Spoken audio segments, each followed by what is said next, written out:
quanto à questão do Ricardo Coutinho, é bom que se diga o seguinte: foi decretada a prisão preventiva de Ricardo e outros envolvidos na Operação Calvário, né? E buscaram-se uma liberdade provisória.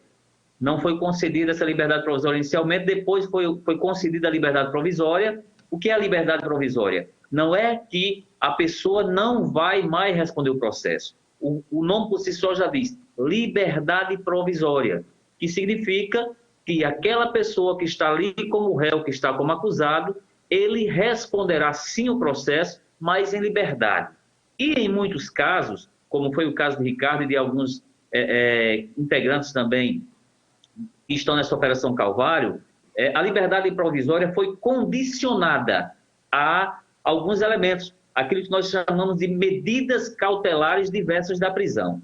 Porque no nosso Código Penal, a prisão é uma exceção à regra, ela não é a regra. Para se prender, só se prende para quê? A prisão preventiva é para garantir a ordem pública, para garantir que a investigação ela não terá nenhum problema, que aqueles investigados possam intervir em algum momento da investigação. Então, a prisão preventiva ela é baseada nesses princípios, né?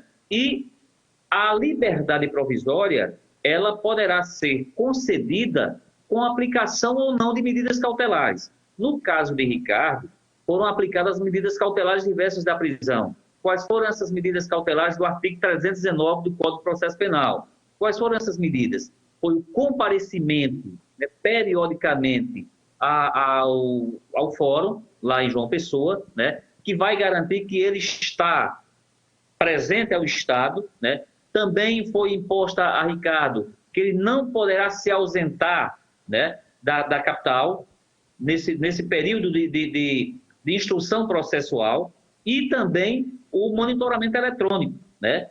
Para que esse monitoramento eletrônico? O monitoramento eletrônico é justamente para impedir que aquela pessoa que está ali sendo investigada, ela saia do município ou saia do Estado, ou até mesmo em situações, a partir de 7 horas da noite. Em algumas situações, no caso de Ricardo, se não me engano, era 9 horas da noite. Ele não poderia estar fora do seu domicílio. É cadastrado um domicílio e aquele acusado ele fica ali monitorado eletronicamente. Se ele se ausentar daquela área de monitoramento, o sistema acusará numa central e, obviamente, que ele vai perder os benefícios e voltar à prisão. Isso aconteceu com ele, a questão do monitoramento eletrônico, né? E com vários outros apenados. A Paraíba tem esse mecanismo de monitoramento eletrônico que tem desafogado os presídios, né? Que é, na verdade, uma pretensão do Estado justamente para diminuir os custos com a manutenção de um preso, que o custo de um preso em um presídio hoje é muito alto, né? Muito alto. Então, esse monitoramento eletrônico ele acontece justamente para isso, mas são medidas impostas pelo artigo 319 do Código de Processo Penal, que foi para Ricardo e é para qualquer um outro apenado, aliás, acusado, né, que esteja sendo investigado, né? A liberdade provisória com as aplicações das medidas cautelares, que na verdade são 9 medidas cautelares: comparecimento periódico em juízo, no caso de Ricardo, né? Proibição de acesso e frequentar determinados lugares, como bares, casas de jogos, não foi o caso dele. Proibição de manter contato com pessoas, no caso dele também teve essa medida cautelar para ele não manter contato com quem estava também sendo investigado, né? E também o monitoramento eletrônico. São vários outros. O recolhimento domiciliar, que no caso de Ricardo também teve, né? A suspensão do exercício de função pública, como ele não estava em exercício de função pública, não teve, né?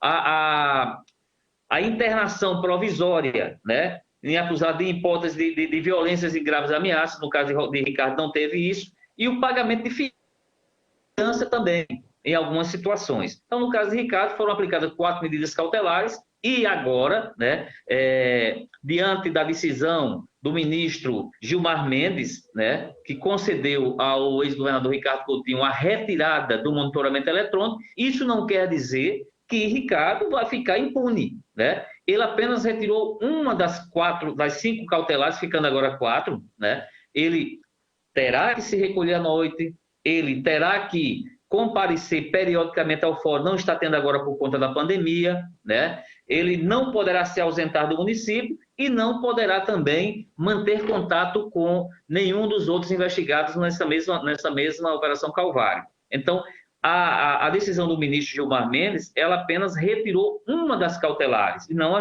todas as cautelares. A única cautelar foi o monitoramento. E justamente esse monitoramento que tinha a pessoa de Ricardo a fiscalização dioturna, né, do monitoramento eletrônico pelo sistema de monitoramento eletrônico do Tribunal de Justiça da Paraíba, tá certo? Então, não quer dizer que Ricardo não responderá ao processo, ou que Ricardo ficará impune, né? Ele vai responder e vai ter a oportunidade de fazer a sua defesa, porque é o que a lei estabelece, a ampla defesa e o contraditório. Então, Ricardo permanecerá, né, tendo esse direito de defesa e tendo a oportunidade agora de não ter mais monitoramento eletrônico. Até porque há uma probabilidade, segundo as informações dos portais de notícias, de que Ricardo possa até concorrer às eleições da capital. Por que ele pode concorrer? Porque ele não tem sentença condenatória transitada em julgado. Ele não tem condenação em segunda instância, né? E mesmo em segunda instância, se tiver uma condenação em segunda instância, ele não poderá disputar o pleito. Mas no caso de Ricardo, não tem condenação nem em primeira instância e ainda sequer em segunda, né? Então ele poderá sim disputar as eleições municipais lá na capital, João Pessoa. Então, em relação ao caso de Ricardo Coutinho, é uma prerrogativa da lei, né, do Código de Processo Penal, que estabelece isso, a liberdade provisória com a aplicação das medidas cautelares diversas da prisão.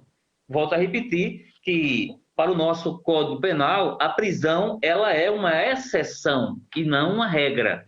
Nem em todos os casos, as pessoas que são acusadas, elas são presas.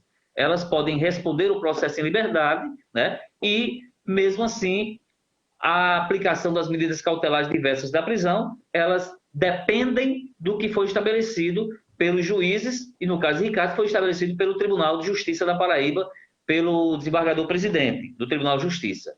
Já em relação à questão da esposa do Queiroz, meu caro Fernando, eu diria que foi um fato novo, né? Um fato novo a nível nacional, porque tratava-se de uma acusada e que estava com a sua prisão preventiva decretada, que estava foragida da justiça, né? Ela não chegou a ser presa e já teve a segurança, a garantia de que responderia o processo em liberdade, mas em prisão domiciliar. E eu quero dizer que a prisão domiciliar, ela não deixa de ser prisão, né? Ela não deixa de ser prisão. E a prisão domiciliar, ela também é um tipo de prisão que o cidadão, ele vai continuar respondendo o processo, só que desta forma em uma prisão domiciliar. Ele não vai ficar recluso aos presídios, né? E nessa situação lá da esposa de Queiroz, o que nós, advogados, juristas, não conseguimos entender é porque ela estava foragida, né? E raramente, ou quase que pouquíssimas vezes eu ouvi falar em alguém que teve a sua prisão preventiva decretada e, de repente, ela teve a revogação da prisão preventiva e aquela pessoa foi responder o processo em prisão domiciliar. A substituição da prisão preventiva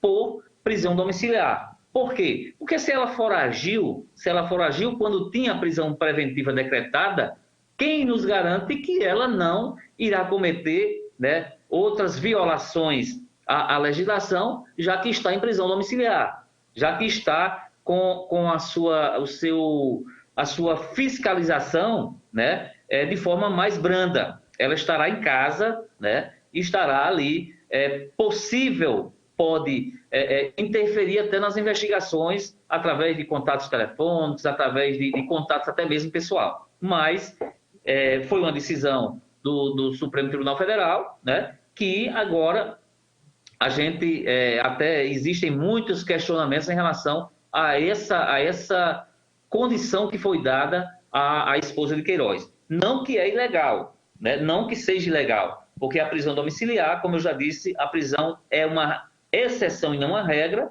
mas em determinadas situações não se substitui a prisão preventiva pela prisão domiciliar, né? Hoje mesmo eu consegui no Superior Tribunal de Justiça, no STJ, né, a substituição da prisão de uma cliente que já está presa há mais de ano. Eu consegui hoje essa substituição por prisão domiciliar. Mas por quê? Porque ela é mãe de um filho menor de 12 anos de idade.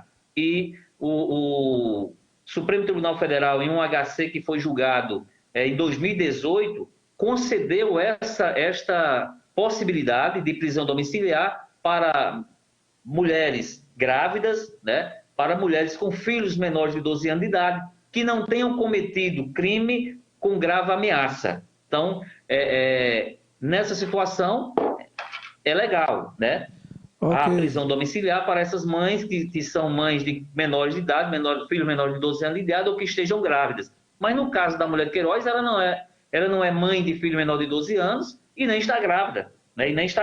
Mas mesmo assim, há uma possibilidade, sim. Mas é aquela história, é legal, mas para mim foi uma substituição imoral, né? Porque ela estava foragida, ela fugiu da sua responsabilidade de responder, de ter a oportunidade de se defender naquele momento ali na instrução processual. Ainda não, porque a instrução processual vai ter a defesa, né, vai ter toda a argumentação, mas de ser pelo menos ouvida pelo delegado da Polícia Federal, que estava ali à sua procura. Então, ela se eximou dessa possibilidade, né? Ela foragiu dessa responsabilidade e, mesmo assim, teve garantido o seu direito à prisão domiciliar.